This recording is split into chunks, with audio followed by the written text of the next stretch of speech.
A década de 1910 registrou vários eventos que contribuíram para a estagnação da vida econômica e social da cidade de Jundiaí.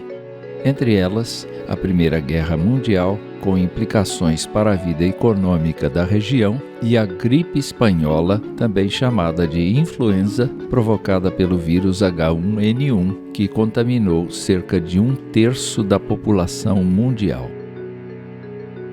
O presbiterianismo em Jundiaí foi mantido pelo Presbitério de São Paulo de 1910 até 1940, quando a congregação de Jundiaí passou para a jurisdição do Presbitério de Sorocaba.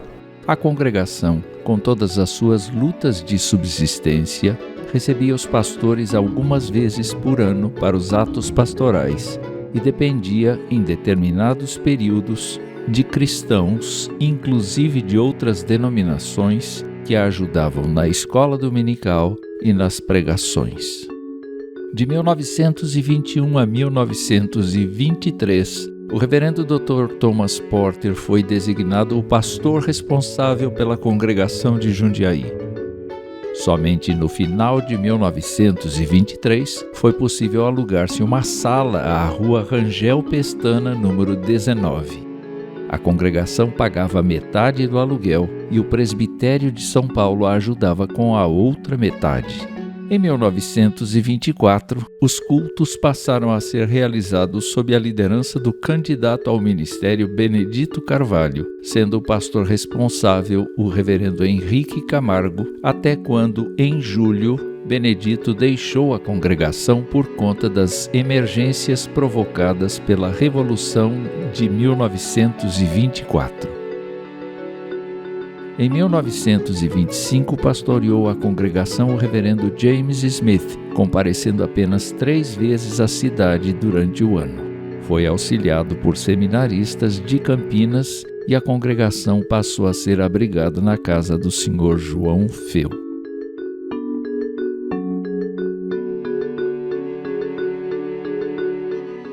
Infelizmente, nesse período,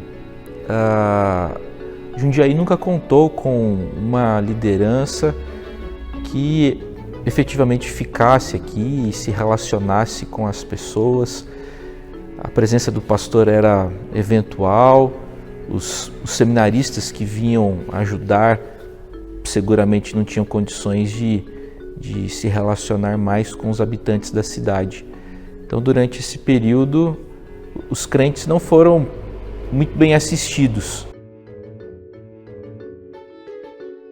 De 1926 a 1930, o reverendo Dr. Thomas Porter reassumiu a responsabilidade pela congregação. Com exceção de Querubina Franco, nenhum dos membros originais continuava, seja por motivo de transferência ou de óbito. Contudo, a congregação registrava 16 membros comungantes e 11 não comungantes. O licenciado Matatias Fernandes liderou os trabalhos em 1930, que já estavam mais regulares, com uma escola dominical, uma sociedade feminina e um coro misto.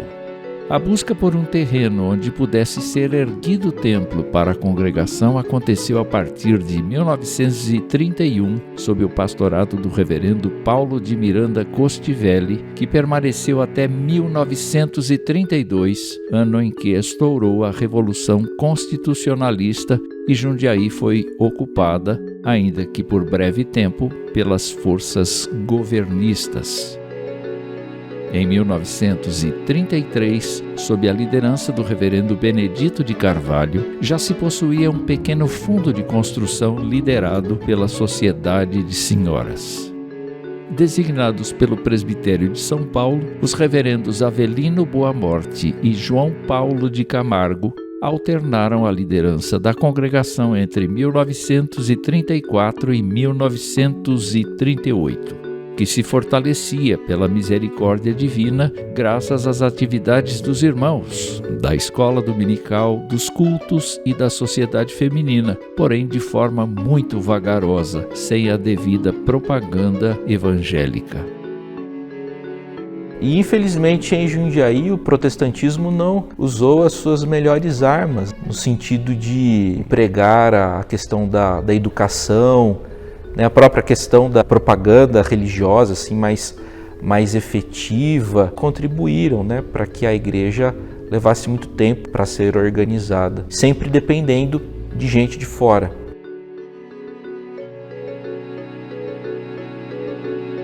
Em 1939, assumiu o pastorado da congregação o reverendo Antônio Marques da Fonseca Júnior e o trabalho foi se solidificando. E a década de 40 foi muito importante para o presbiterianismo jundiaense, porque foi nessa época que a congregação cresceu.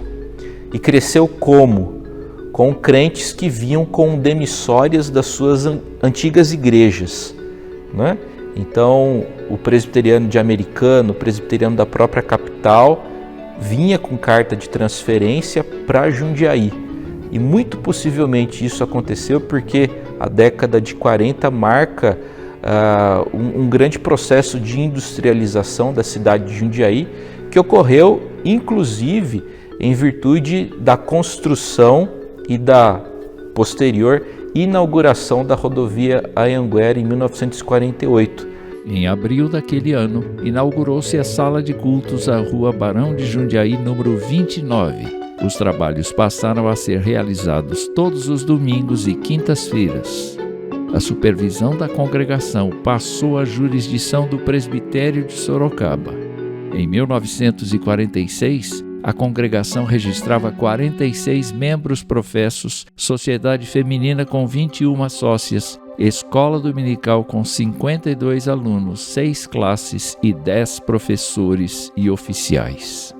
Aos 85 anos de idade, com 71 anos de vida cristã, Querubina Franco, a primeira presbiteriana convertida em Jundiaí, partiu para os braços do Senhor. Querubina Franco foi a primeira pessoa a se converter em Jundiaí. Ela não era jundiaense, mas se mudou para Jundiaí e aqui em Jundiaí foi alcançada pela pregação presbiteriana. Aqui em Jundiaí ela foi salva por Jesus. E durante muito tempo ela frequentou a igreja, sempre com muita responsabilidade. Durante 71 anos ela foi crente em Jesus Cristo, chegou a ser tesoureira da congregação. Também é interessante registrarmos que Dona Querubina era casada com um funcionário da Companhia Paulista de Trem. Esse senhor sempre foi amigo do Evangelho, nunca se tornou protestante. No entanto, imagino que o fato de alguém que trabalhava na ferrovia ter uma esposa protestante pode ter, de alguma forma, contribuído para o progresso do presbiterianismo em Jundiaí. Foi em 1949 que a congregação conseguiu adquirir o terreno onde está edificado seu templo. A pedra fundamental do prédio foi lançada em 1950. O salão térreo, voltado para a rua Bartolomeu Lourenço, número 31, foi inaugurado em 1951, ano em que a Igreja Presbiteriana de Jundiaí foi finalmente organizada para a glória de Deus.